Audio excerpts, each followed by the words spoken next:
I am here in support of you with UN Women. At the outset, I would like to thank UN Women for coming forward and assisting us in providing this tent, table and chairs. This is all for you people. Can we all put our hands together and say thank you to UN Women?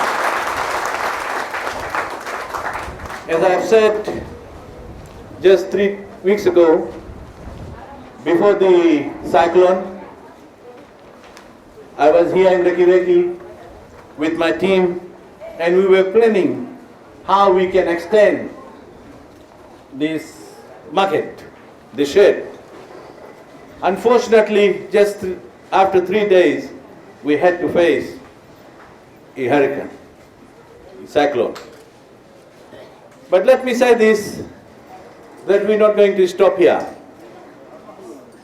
This government is going to support and assist you in whatever your assistance is required. Let me say this, that yesterday I made an announcement that there will be no stall fee charged by municipal councils for 1 month. And I'm going to review after 1 month, especially for Reki Reki, knowing that Reki Reki has been affected the most. With that, let me also make an announcement that the consultants and the engineers are working on the plan to extend this market.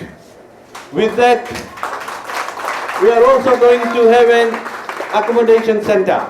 Unfortunately, you have lost your accommodation center which was there.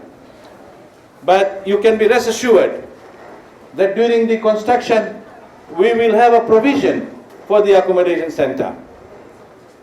So with that, ladies and gentlemen, I want to say thank you so much for showing the courage and coming forward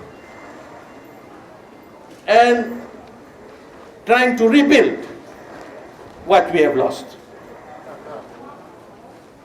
We all have to work together to rebuild and recover. There has been much done, but there needs to be more work to be done. And it can only be done if we can all work together. That is my message to the Reki Reki people. We all have to be working together to see how we can help one another. So that's my message to you. And if there is anything that you require, that you think that we can provide that assistance, he's my CEO here in Reki Reki. Please go to him. And if he is not going to listen to you, call me. My number is 9929-438. But I know this hard-working CEO has done a wonderful job by clearing this town within a week. And with the support of the National Fire Authority, the military officers. So that's something that you all should be proud of, that your town, the town that was very much affected, was cleared within a week. So with these few words, ladies and gentlemen, once again, thank you so much and God bless you all. Pinaga.